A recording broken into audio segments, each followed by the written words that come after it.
Welcome back to the channel, everybody. It's a Jay Shrey Way. That was more of a Johnny Bravo, but today we're talking Elvis, the new musical biopic, which will always be a trend. I mean, in 10 years, I might play Harry Styles in one of these.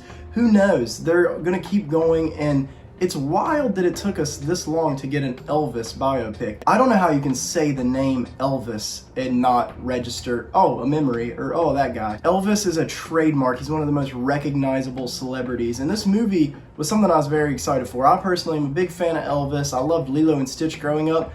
They played Elvis in that movie. That was probably my first introduction. So it's cool to finally see him celebrated authentically on the big screen, and wow, they pulled it off, man. They really made an epic with this. Wouldn't say it's an epic masterpiece, wouldn't use masterpiece, but this movie is bold as hell and it's epic. You would expect that if you know the director, Baz Luhrmann. He directed The Great Gatsby most recently, almost 10 years ago, which I love that movie. I love the style. I love his montage tribute type filmmaking he does, where everything feels like a continuous scene and a continuous sequence. His transitioning, his editing is awesome. Whoever does the editing for his movies, hats off to them. It's no different this time around. This movie transcends you to another world, to another time period, while still mixing that modern blend. I know he's very criticized for putting modern music in his movies. He did it in Gatsby. He does it again here. Not as much. There's only like 3 times. Uses Denzel Curry, Doja Cat, a few others, which I loved. I loved both of those artists a lot, and it works. I think it works pretty well in the scenes. It's not overbearing, and it's mostly in the first half of the movie. You don't get it a lot in the second half. This movie does kind of have a middle point where it just kind of changes and gets a little more serious in a way. The heavy stuff, I mean, obviously as he grows up, his life gets a lot more difficult, but you start getting more into the juice and the moments into the second half of the movie. They start letting scenes actually play out, because the first half, like I said, it's very montagey. You kind of lose track of where you're going, and I think the editing can hurt the movie at some points, but it works because you're never bored. I personally, this movie's 2 hours and 30 minutes or so, 40 minutes, so it's long as hell, but it kind of has to be to capture such a big, larger-than-life human being, and I think they pull it off for the most part. I mean, Elvis really is, like I said, one of the most recognizable names in human history, and this movie does a good job of putting you in his shoes, and those shoes are huge. Those shoes are so big to fill. Wow, dude. Austin Butler. I mean, I'm speechless in a way. I don't want to say any pretentious shit. I don't know how to talk about it, really, because he does all the talking with his performance. This is easily the best performance of the year. I would say my favorite character of the year was still Ki Kwan as Wayman in Everything Everywhere All at Once, but this is the best acting, the best performance that we're going to maybe get the entire year. He's definitely the front runner for the Oscar. I know we usually get the Oscar bait movies second half of the year, but this definitely needs to be acknowledged. I've been kind of following him lately through interviews, and I know there's been a lot of people saying he's changed a lot. He went a little method with the way he's talking now. And I think it's definitely clear that that happened. He said he was in the shoes of this character for 2 years. He was really eat, sleep, repeat Elvis for a long time of his personal life. And I get it. Method acting has been scrutinized a lot lately. Jared Leto kind of put it in a bad light. But before him, there's so many method acting performances out there from actors that we love and celebrate and movies that we love and celebrate.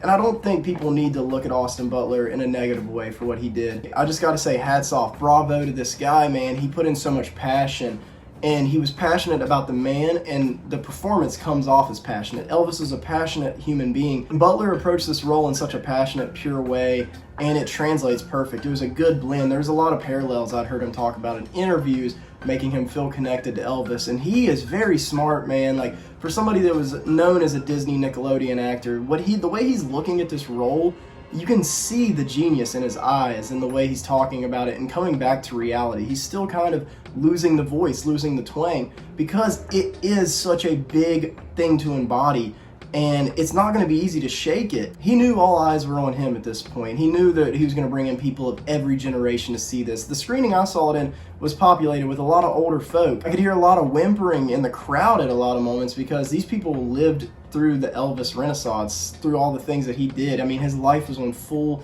display, and he was so overly exposed. And that's kind of what the movie is about. Just the ultimate workhorse to a sad level. And the way, I mean, we know his life went out, it's really sad. but they touch on his life in the early years as well and how he was inspired by black culture. And they don't spend a lot of time on it, but I don't think it was breezed over. I think they definitely acknowledge that, and they even have scenes of older Elvis talking about that.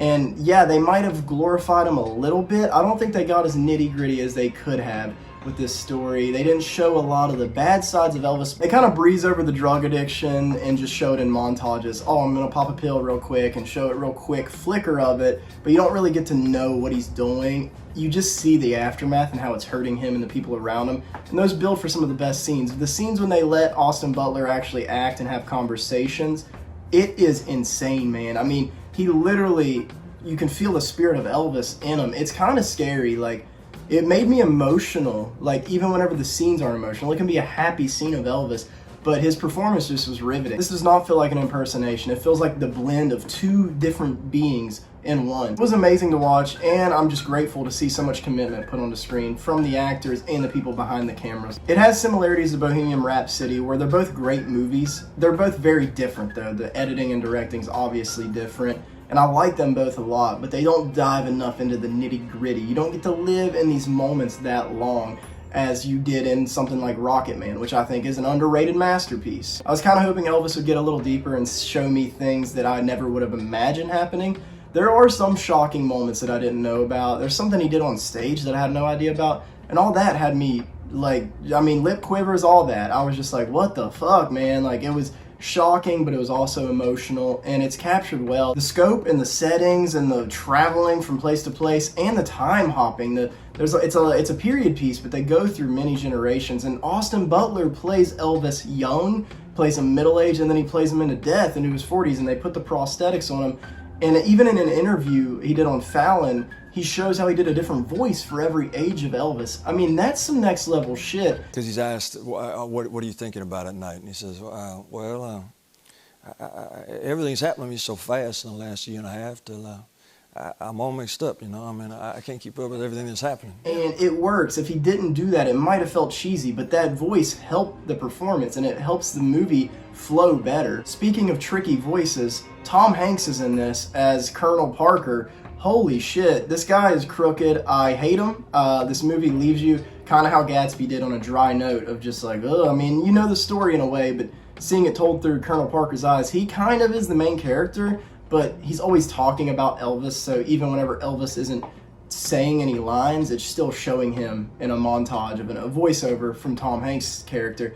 And yeah, he's a little cartoony. He feels like a character from Great Gatsby. Great Gatsby had these over-the-top sets and all these wild characters dancing into frames. Tom Hanks felt like a character from Gatsby that walked off set into this set. I love that. I love the blending of reality, modern-day filmmaking, modern-day acting. It was all really cool to see it putting this blender together, and I think Baz Luhrmann is a great director. I will say I didn't like it as much as Gatsby, but I did like it more than his Romeo plus Juliet. I still gotta watch some of his other movies. You also get a few side characters thrown in there. There's a story arc with B.B. King that's really interesting. Those are some of the best moments in the movie with him and Elvis talking. I'm not sure the actor that played him, but he was great. He had some of the best, most pivotal moments and lines in the movie that come back to play later on. The one I was really excited for was Dacre Montgomery. I didn't hear any reviews talking about him, but I love Stranger Things, and I've been wanting to see him do something other than Billy for a long time. He gets probably 10 minutes of screen time, and his character is really likable. You're gonna expect him to kind of be